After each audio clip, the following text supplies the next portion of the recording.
안녕하십니까. 오늘은 2022년 3월 16일 수요일 사순절 두 번째 수요일 말씀을 함께 나누도록 하겠습니다. 우리가 오늘 사순절 두 번째 말씀을 나누게 됩니다. 특별히 지난주는 예수님께서 누구시고 이 땅 가운데 왜 오셨고 그분이 오신 이유와 목적은 무엇인지에 대해서 나누었었습니다. 그리고 오늘은 두 번째 나눌 말씀은 이제 예수님께서 그 사역을 해 나가신 과정과 그분의 방향은 어디에 있었는가, 우리가 이제 그분의 삶과 사역에 대해서 조금 이야기를 나누어 보고자 합니다. 예수님께서 침례를 받으신 이후에 요단강에서 돌아오셔서 성령에 이끌리어 광야로 나가시게 됩니다. 그리고 40일 동안 아무것도 먹지 않으시면서 금식하시고 이제 악마에게 시험을 당하는 장면이 우리가 오늘 함께 나누게 될 누가복음 4장 1절에서 13절까지 그 말씀이 기록되게 됩니다. 혹시 읽지 않으셨다면 먼저 읽고 오시면 잘 아는 내용이시겠지만 좀 더 이해가 쉬우실 겁니다. 악마에게 시험을 당하셨다라는 기록과 함께 총 3가지의 시험이 등장하게 됩니다. 먼저는 악마가 돌아와서 이제 돌을 보여주던 이렇게 물어봅니다. 야, 너가 하나님의 아들이라면 이 돌을 떡으로 좀 바꿔봐라 라고 어떤 시험을 하게 되지요. 그러자 예수님께서는 신명기 8장 3절을 인용하시면서 사람이 떡으로만 살 수 없다라는 말씀으로 그 시험을 이겨내십니다.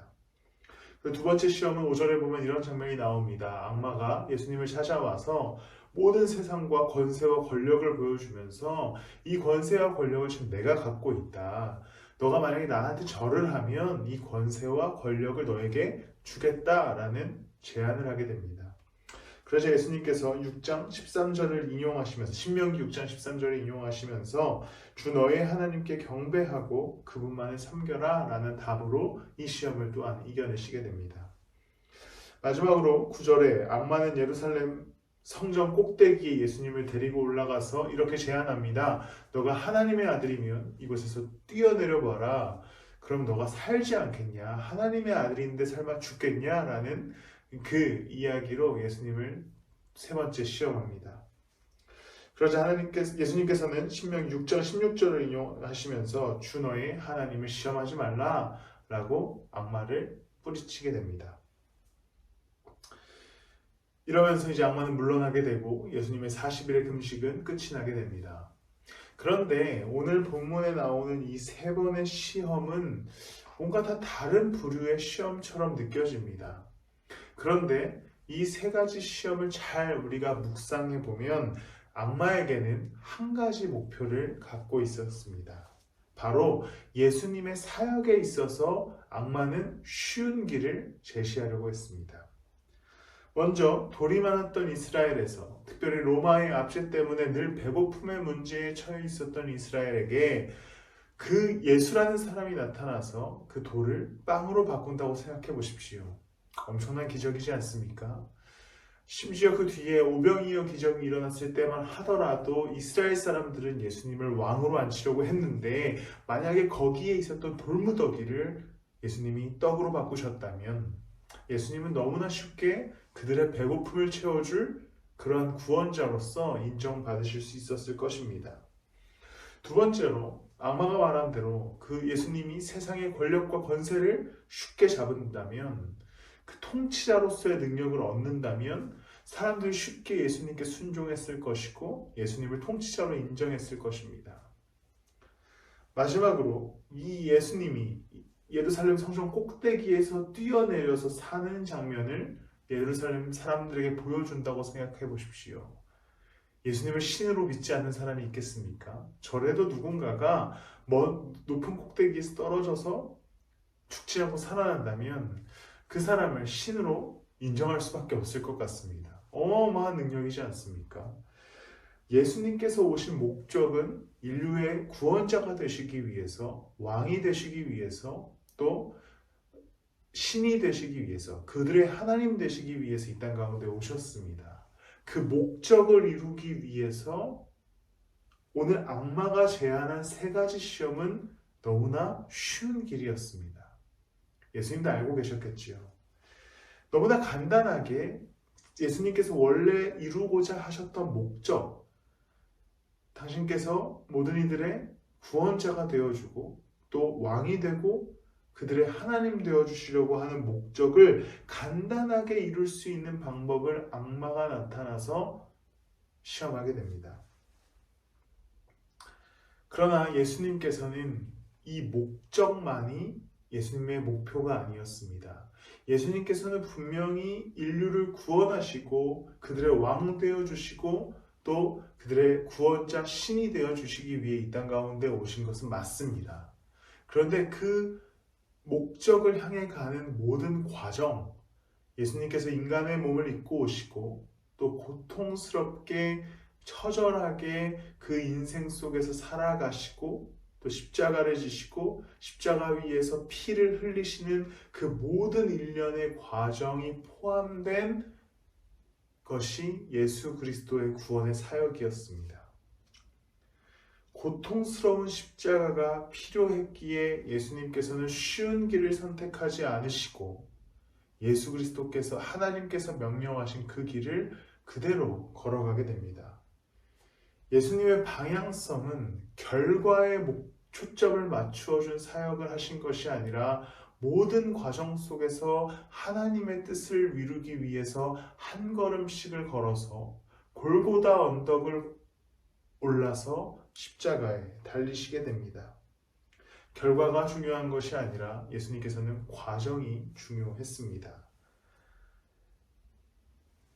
그냥 결과가 중요했다면 오늘 악마가 제시했던 그 세 가지 그것을 했으면 됩니다. 그냥 악마 때문이 아니라 그냥 예수님께서 스스로 돌을 떡으로 바꾸시고 권세를 잡으시고 또 마지막으로 떨어져서 자신이 신으로서의 능력을 보여주면 됩니다. 그런데 예수님께서는 그렇게 하지 않으셨던 이유는 예수님께서는 인류를 구원하러 오셨는데 그것은 고통을 당해야만 가능했던 일이고 피를 흘려야만 구원의 능력이 있었기 때문에 그분은 이 고통스러운 길을 걸으셔서 십자가에 달리시게 됩니다. 단순히 왕이 되어서 공급자가 되어서 배고픔을 채우려고 오신 분도 아니고 단순히 권세와 권력을 잡아서 나라를 세우기 위해 오신 분도 아니고 단순히 그냥 신이 되어서 모든 이들의 존경을 받으려고 오신 분이 아니라 인간의 몸을 입고 이 땅 가운데 오셔서 인간의 죄를 지고 고통스러운 길을 걸어가서 십자가에 지시기 위해 오신 분이시기에 그는 쉬운 길을 선택하는 과정이 아니라 십자가의 길을 걷는 과정을 선택하시게 됩니다.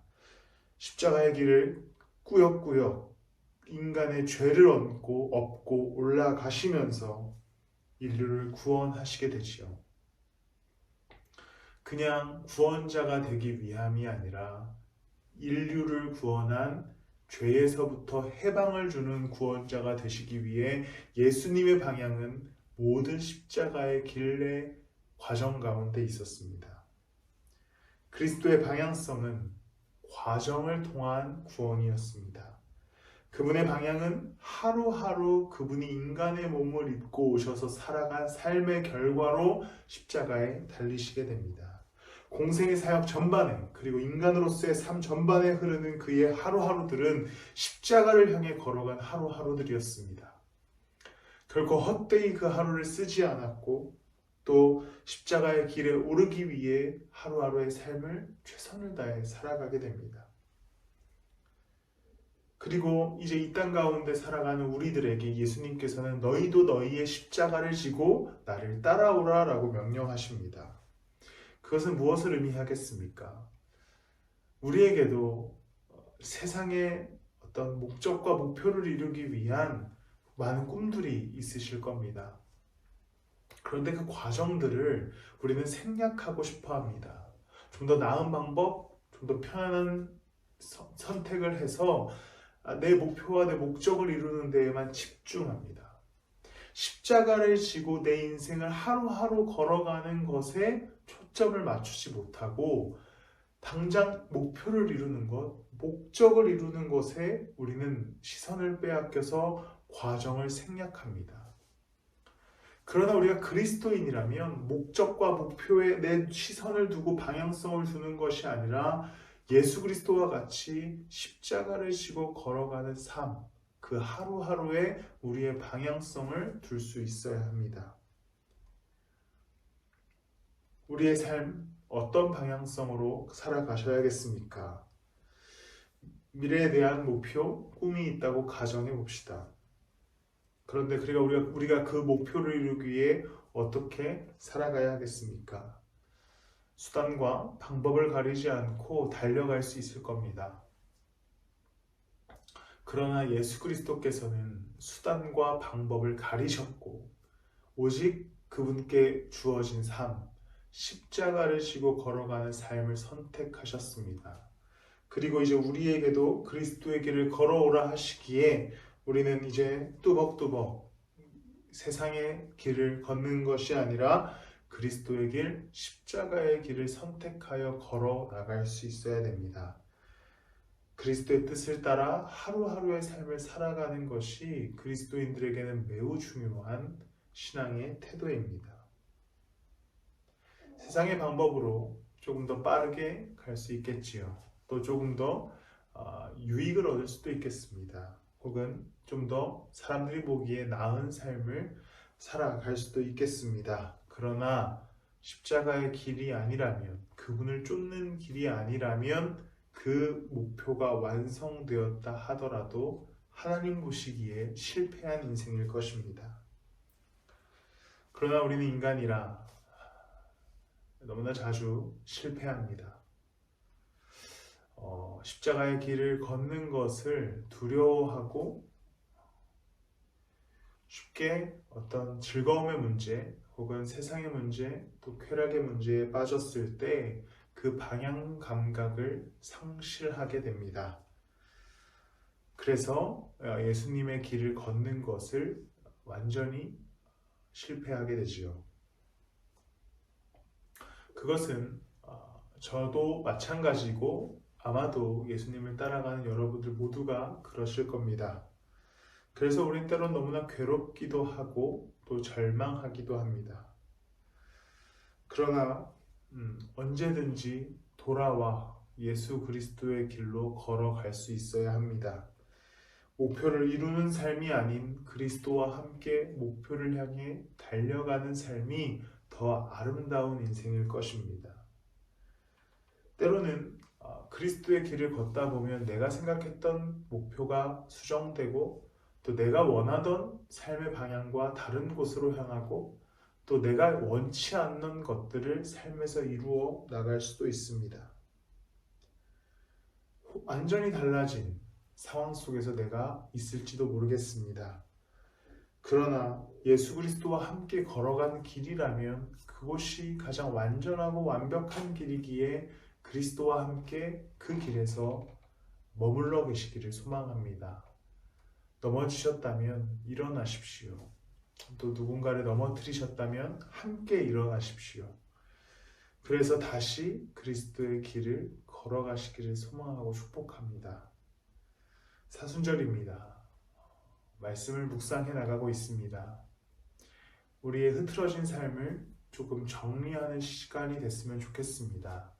저 역시도 마찬가지로 조금 흐트러진 제 삶을 이 사순의 기간 동안 참여하고 또 돌이키면서 다시 재정립해 가려고 합니다. 말씀에 빠져서 우리가 함께 그렇게 우리의 삶을 조금 단단히 만들어 가기를 소망합니다. 한 가지 공지로 예배를 마무리하려고 합니다.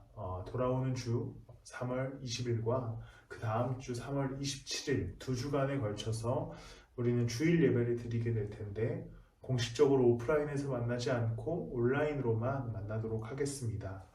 여러 가지 교회 그 장소의 사정도 있고 또 하나 또 이제 목사로서의 제 삶을 잠깐 2주간 조금 정비할 필요가 있어서 그렇게 결정했습니다. 흔들리지 마시고 영상으로 예배하시면서 4월 첫 주에 우리가 다시 만날 때 다시 건강하게 또 교회의 모습으로 만나기를 소망합니다. 예배는 계속됩니다. 말씀은 계속 묵상되고요. 여러분들의 삶의 그 예배가 풍성하기를 그래서 그리스도와 함께 하루하루를 뚜벅뚜벅 걸어가시기를 예수 그리스도의 이름으로 축복합니다. 제가 축도하고 예배 마치겠습니다. 하나님, 우리는 부족한 죄인이어서 방향을 또 놓치고 또 당장 목표를 이루기 위해 과정을 생략하려 듭니다. 그런 우리를 용서하시고 다시 주의 길로 돌아와 좁은 길 걷게 하시고 주와 함께 그 길을 걸어가게 하여 주시옵소서. 이제는 우리 주 예수 그리스도의 은혜와 하나님의 극진하신 사랑과 성령님의 내주 동행하심이 예수 그리스도와 함께 한 걸음씩을 걸어가는 모든 성도들의 머리머리 위에 지금부터 영원토록 함께 하실지어다. 아멘.